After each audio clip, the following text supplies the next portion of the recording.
ሰላም ጤና ይስጥልን። እንዴት ናችሁ? ይህ መቅረዝ ሚዲያ ነው። እኔ ጌትነት ቢሆነኝ እባላለሁ። በዛሬው ዝግጅታችን የህብረት ስራ ማህበራትን ጽንሰ ሀሳብና ፍልስፍናዊ መሰረታቸውን በተመለከተ እንማማራለን። እስከ ዝግጅቱ ፍጻሜ ድረስ አብራችሁ እንድትሆኑና ይህን ዝግጅት ላይክ አድርጋችሁ እንድትጀምሩት እያሳሰብኩ በቀጥታ ወደ ፕሮግራሜ አልፋለሁኝ። የህብረት ስራ ማህበራት ጽንሰ ሀሳብና ፍልስፍናዊ መሰረታቸው ምንድን ነው የሚለውን ነው የምናየው። እንግዲህ የህብረት ስራ ስንል መነሻው ህብረት የሚል ነገር አለ። ህብረት የሚለውን ኃይለ ቃል የብቻው ማየቱ በጣም ኢምፖርታንት ነው፣ ጉዳዩን ከስሩ ለመረዳት ማለት ነው። ህብረት ስንል ምን ማለታችን ነው? እንግዲህ ህብረት ማለት የጋራ ግብ ወይም የጋራ ጥቅም ላይ እርስ በርስ መደጋገፍና አብሮ የመስራት ሂደትን ነው የሚወክልልን። የህብረት ትርጉም ይሄ ነው ማለት ነው። የሰው ልጆች እንግዲህ በህይወታችን ውስጥ የሚገጥሙን የተለያዩ ማህበራዊና ኢኮኖሚያዊ ችግሮች አሉ። እነዚህን ማህበራዊ፣ ኢኮኖሚያዊ፣ ባህላዊ ችግሮች ለመፍታት የግድ የጋራ ህብረት መፍጠር ያስፈልገናል ማለት ነው። ካልተባበርንና ካልተጋገዝ የማንሻገራቸው ችግሮች አሉ። እነዚህን ችግሮች ለመሻገር ነው ህብረትና ትብብር የሚያስፈልገን ማለት ነው። ስለዚህ ሰዎች ህብረት ለመፍጠር የሚያስችሏቸው የተለያዩ ደረጃዎች አሉ።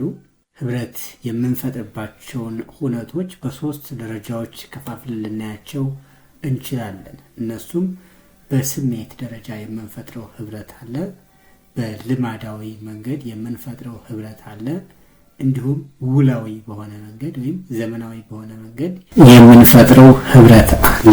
ስሜታዊ ያልነው ምን አይነት ህብረትን ነው? ስሜታዊ ህብረት የምንፈጥርበት ሂደት አስቀድመን በማንተነበየውና የታሰበበት ሳይሆን ከስሜት ህዋሳት ባህሪ በሚመነጭ ከሰዎች ጋር ልንተባበር እንችላለን ማለት ነው።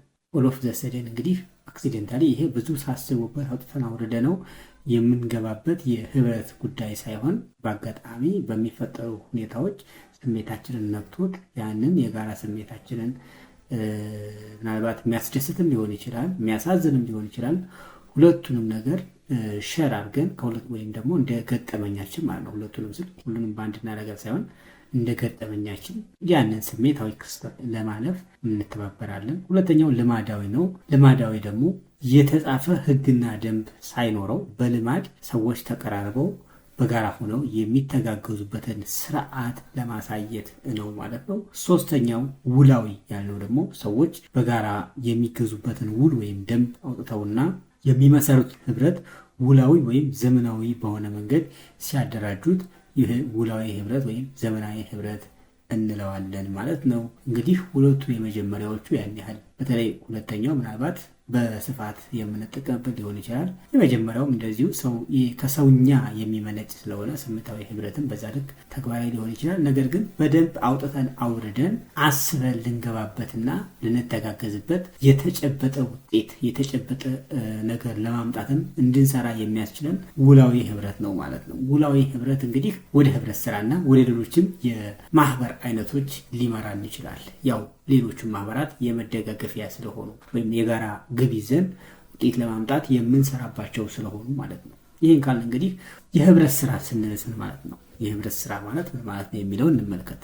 የህብረት ስራ ማህበር ሲባል ሰዎች ያላቸውን ኢኮኖሚያዊና ማህበራዊ ፍላጎቶቻቸውንና በተናጠር ሊፈቷቸው ያልቻሏቸውን ችግሮቻቸውን በጋራ ለማቃለል በፈቃደኝነት ላይ የሚያቋቁሙት በጋራ ባለቤትነት የሚያስተዳድሩትና ዲሞክራሲያዊ በሆነ መንገድ የሚቆጣጠሩት ራስ አገዝ የሆነ ድርጅት ነው የህብረት ስራ ማህበር ማለት ነው። ይሄ እንግዲህ ዴፊኒሽን በጣም ሰፊ ነው። ምናልባት እንተንት ነው ከተባለ በጣም ሰፋ ያለ ትንታኔ ሊወጣው የሚችለው ዴፊኒሽን ነው ወይም ደግሞ ብያኔ ነው ማለት ነው። የህብረት ስራ ማህበራት የራሳቸው የሆነ ልዩ ባህሪያት አላቸው።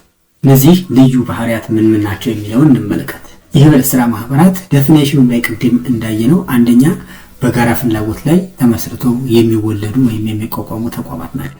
ሁለተኛ ዲሞክራሲያዊ ቁጥጥር ያለባቸው ተቋማት ናቸው። ዲሞክራሲያዊ ቁጥጥር ሲባል ማህበሩን የተመለከቱ ውሳኔዎች የሚወሰኑት በአብላጫ ድምፅ ነው። በጠቅላላ ጉባኤው ሁሉም አባላት በተገኙበት በአብላጫ ድምፅ የሚወሰኑ ናቸው ማለት ነው። ስለዚህ ያው ዲሞክራሲ ማለት በአብላጫ ድምፅ ወይም ደግሞ በህዝብ ፍላጎት የምንመራበት ስርዓት ስለሆነ ከዛ አንጻር ነው ዲሞክራሲያዊ ቁጥጥር ያለበት ነው የምንለው። ሌላው ራስ አገዝ ናቸው። ህብረት ስራ ማህበር ሲቋቋምና እያንዳንዱ አባል እዛ ማህበር ውስጥ አባል ሲሆን ዓላማው ምንድነው? ራሱን ማገዝ ነው ማለት ነው። ሌላው ማህበራዊና ኢኮኖሚያዊ ድርጅቶች ናቸው። የህብረት ስራ ማህበራት የአባላቱን ማህበራዊ ጉዳይና ኢኮኖሚያዊ ጉዳይ ወይም ማህበራዊ ችግርና ኢኮኖሚያዊ ችግር ለማቃለል የሚሰሩ ተቋማት ስለሆኑ በመሰረታዊነት ያው ማህበራዊና ኢኮኖሚያዊ ድርጅቶች ናቸው። ሁለቱንም ነገር አዋቅረው ሁለቱንም ነገር አጣጥበው የሚሄዱ ተቋማት ናቸው ማለት ነው። ሌላው በፈቃደኝነት ላይ የተመሰረተ ነው። ህብረት ስራ ማህበር በሙሉ ፍላጎትና ፈቃደኝነት ላይ የተመሰረተ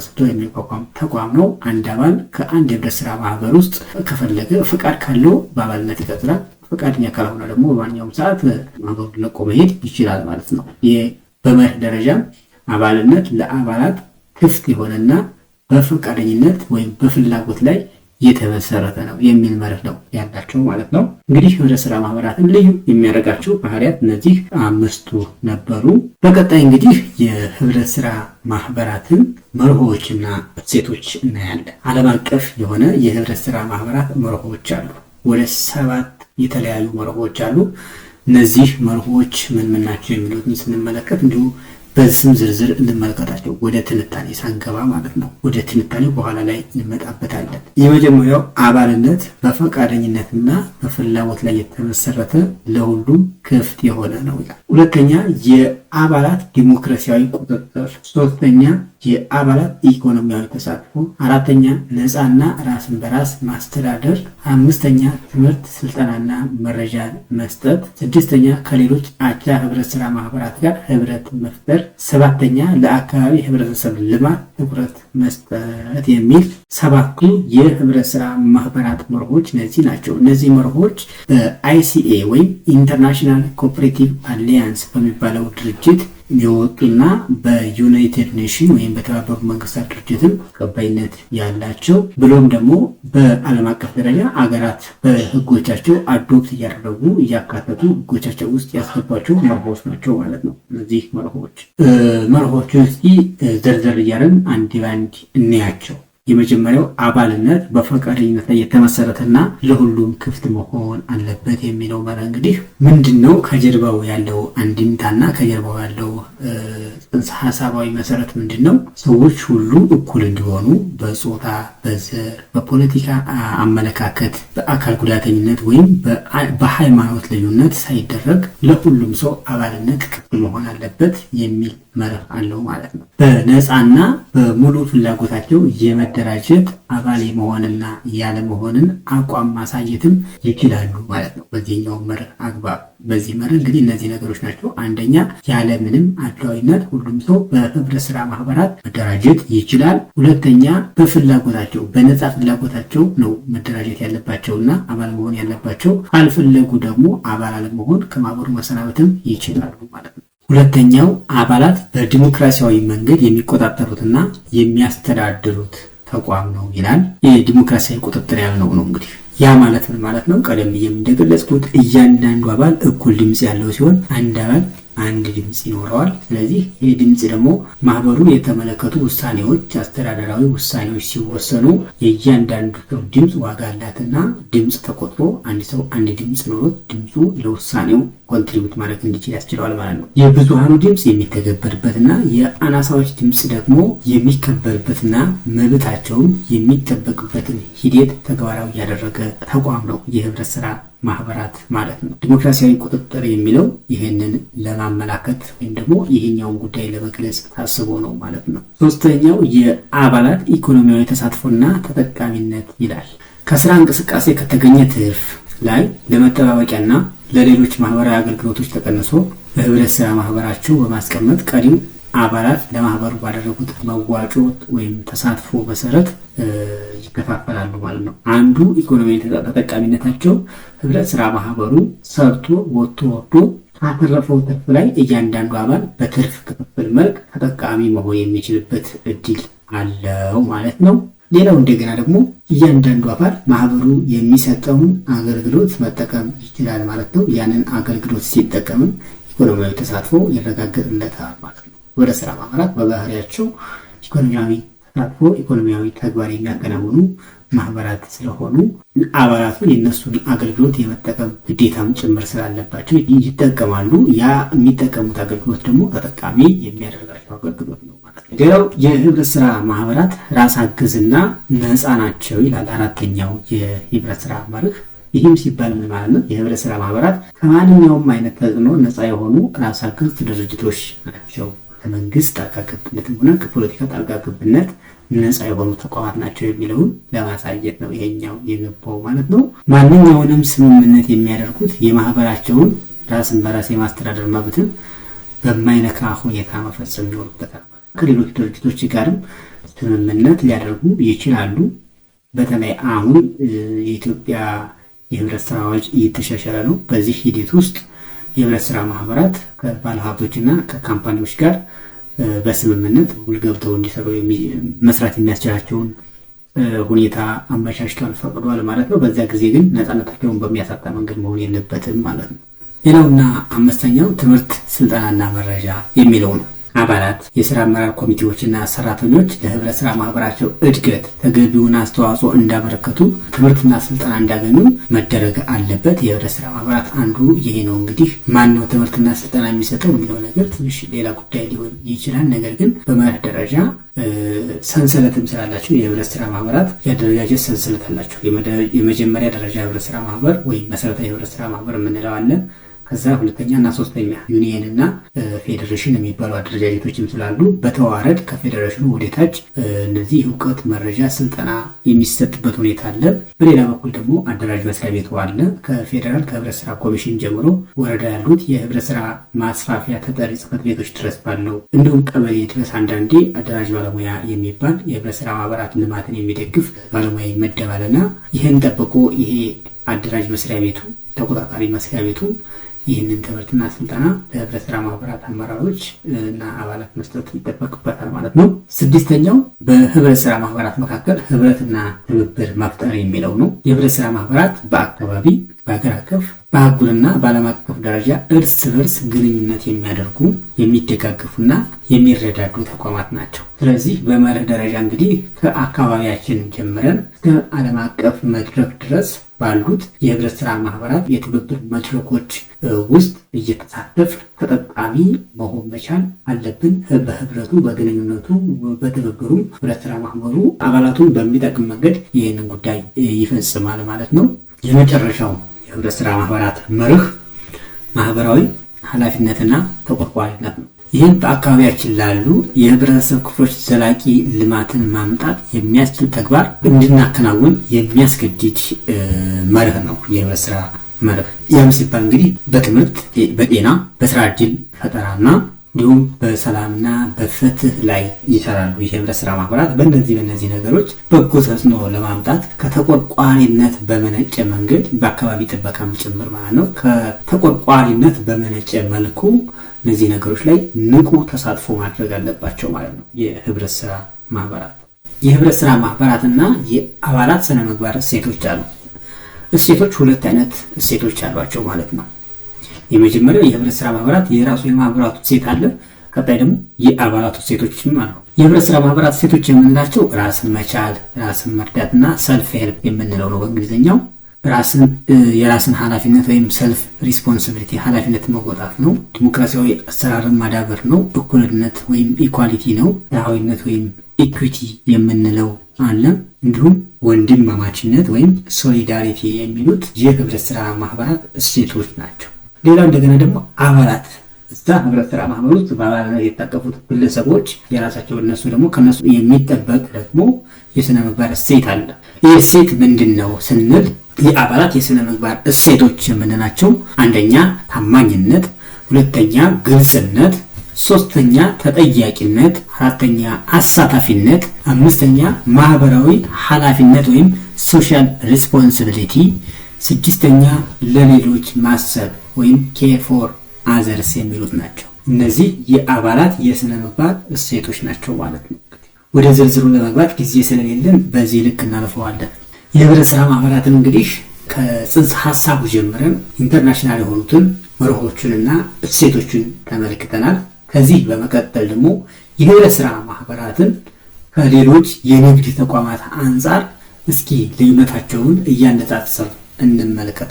የንግድ ተቋማት አይነቶች እንግዲህ በሊትሬቸር ደረጃ ነው ይሄን የምናወራው። በነገራችን ላይ አሁን በነፃ ገበያ ስርዓት ውስጥ 4 አይነት መሰረታዊ የንግድ ድርጅቶች እንዳሉ ይታወቃል። እነሱም በግለሰብ የሚመራ የንግድ ድርጅት ወይም በአንድ ግለሰብ የሚሰራ ንግድ ድርጅት ወይም በእንግሊዝኛው ሶል ፕሮፕራይተርሺፕ የምንለው፣ ሁለተኛ የሽርክና ንግድ ስራ ወይም ፓርትነርሺፕ የምንለው አለ። ሶስተኛ ኩባንያዎች አሉ። አራተኛ የህብረት ስራ ማህበራት አሉ። የህብረት ስራ ማህበራት ግን የራሳቸው መለያ ባህሪ ያላቸው ቀደም ብለን የገለጽ ነው ማለት ነው። ነገር ግን በእኛ ሀገር ኮንቴክስት የሽርክና ማህበር የሚባለው ራሱ አንድ ማህበር ብቻ አይደለም። ወደ 4 የሚደርሱ የተለያዩ የሽርክና ማህበራት አሉ። እንዲሁም ኩባንያዎችም የአክሲዮን ማህበር አለ፣ ኃላፊነቱ የተወሰነ የግል ማህበር እና ባለ አንድ አባል ኃላፊነቱ የተወሰነ የግል ማህበር የሚባሉት በኩባንያ በኮርፖሬሽን ውስጥ የሚካተቱ ናቸው፣ ሶስቱም ማለት ነው። ይሄ ወደ ንግዱ ማህበር ምንነት ጣልቀን ስንገባ የምናየው ይሆናል። ግን ጀነራል ስፒኪንግ የግለሰብ ነጋዴ፣ የሽርክና ማህበር፣ ኩባንያዎችና የህብረት ስራ ማህበራት ብለን በ4 እንከፍላቸዋለን። በገበያ ስርዓት ውስጥ የሚንቀሳቀሱት 4ቱ መሰረታዊ የንግድ ድርጅቶች የሚሉት እነዚህ ናቸው ማለት ነው። ትምህርት ቤትም ተምረነዋል። ያው በህብረት ስራ ማህበራትና በሌሎች ተቋማት መካከል ያለው መሰረታዊ ልዩነት ምንድን ነው የሚለው ነው ወሳኝነት።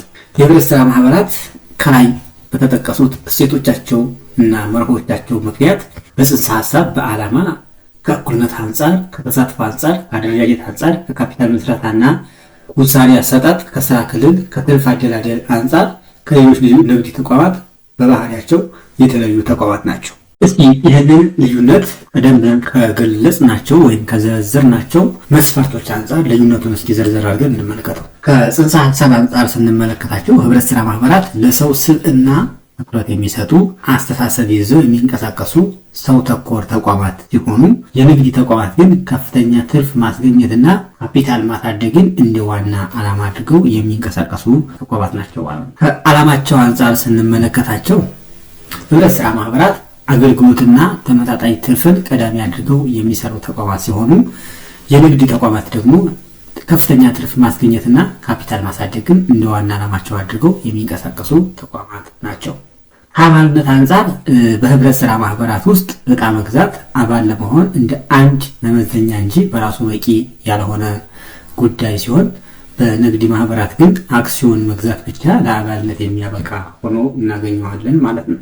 ከተሳትፎ አንጻር አገልግሎት በህብረት ስራ ማህበራት ውስጥ አገልግሎት የመጠቀም ምርት የማቅረብ ግዴታ አለባቸው። እነማን? አባላቱ ማለት ነው።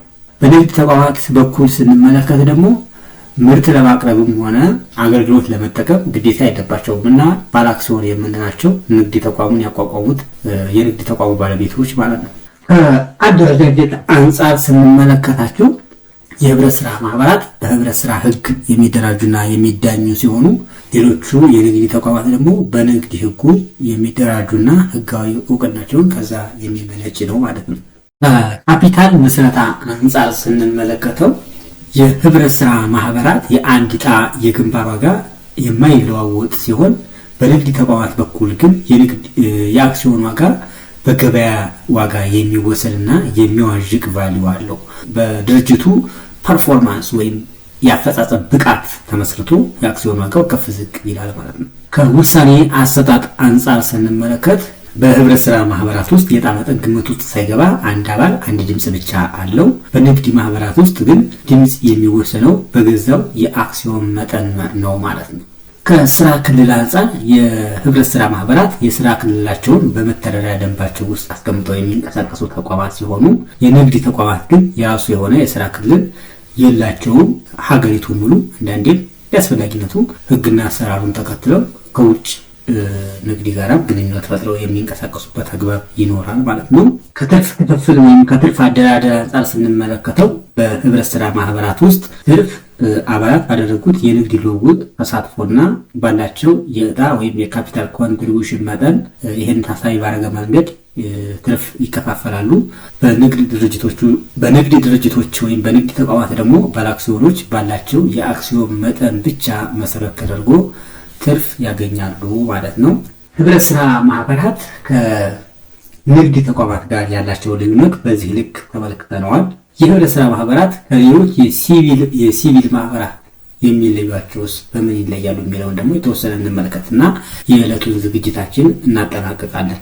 እንግዲህ በዓላማ ደረጃ የህብረት ስራ ማህበራት የአባሎቻቸውን ኢኮኖሚያዊና ማህበራዊ ፍላጎት ለማሟላት የተቋቋሙ ሲሆኑ የሲቪል ወይም የሙያ ማህበራት ግን በማህበራዊ፣ ባህላዊ፣ ሙያዊ የሆኑ የጋራ ጥቅምን ወይም ዓላማን ለማራመድ የተቋቋሙ ተቋማት ናቸው ማለት ነው። ከባለቤትነት አንጻር የህብረት ስራ ማህበራት አባላት ባለቤት፣ ተቆጣጣሪና ተጠቃሚዎች ሲሆኑ በሲቪል ወይም በሙያ ማህበራት ባለቤትነት የጋራ ቢሆንም ከአባላት ቀጥተኛ ኢኮኖሚ ተሳትፎ ጋር እየተቆራኘ ነገር የለውም ማለት ነው። በትርፍ አከፋፈል ስንመለከተው በህብረት ስራ ማህበራት ለአባል ይከፋፈላል ወይም በህብረት ስራ ማህበር ውስጥ እንደገና ኢንቨስት ይደረጋል። የሲቪል ሙያ ማህበራትን ወይም የሙያ ማህበራትን ግን በትርፍ የተቋቋሙ ስላልሆኑ ትርፍ ሲገኝም ለማህበሩ ዓላማ ማስፈጸሚያ ይውላል እንጂ የሚከፋፈል ነገር የለውም ማለት ነው። እንግዲህ የህብረት ስራ ማህበራትን መሰረታዊ ጽንሰ ሀሳብ እና የህብረት ስራ ማህበራት ከሌሎች ተቋማት ጋር ከንግድ ተቋማት ጋር እና ከሲቪል ማህበረሰቡ ተቋማት ጋር ያላቸውን ልዩነትና አንድነት ያየንበት ዝግጅት ይህንን ይመስል ነበር። ሀሳብ፣ አስተያየት፣ ጥያቄ ካላችሁ በኮሜንት መስጫ ሳጥኑና እዚህ ስክሪን ላይ ባሉት አማራጭ የግንኙነት መስመሮች ልታደርሱን ትችላላችሁ። ይህ ዝግጅት ከተመቻችሁ ቪዲዮውን ላይክ አድርጉት። እንዲሁም ለሌሎች በደንብ ተደራሽ እንዲሆንና ቻናላችንም እንዳድግ ሼር አድርጉት። እኛም ይሄን እንደ ውለታ እንቆጥረዋለን። አዳዲስ ተመልካቾች ከሆናችሁ ደግሞ ቻናሉን ሰብስክራይብ አድርጋችሁ ቤተሰብ ሁኑልን ማለት ነው። ከዚህ በተረፈ በቀጣይ በሌላ ዝግጅት እስከምንገናኝ ድረስ ሁላችሁም በያላችሁበት ቸር ሰንብቱ። አብራችሁን ስለሆናችሁ እና ወደፊትም ከኛ ጋር ስለምትሆኑ በጣም እናመሰግናለን። መልካም ጊዜ ይሁንላችሁ።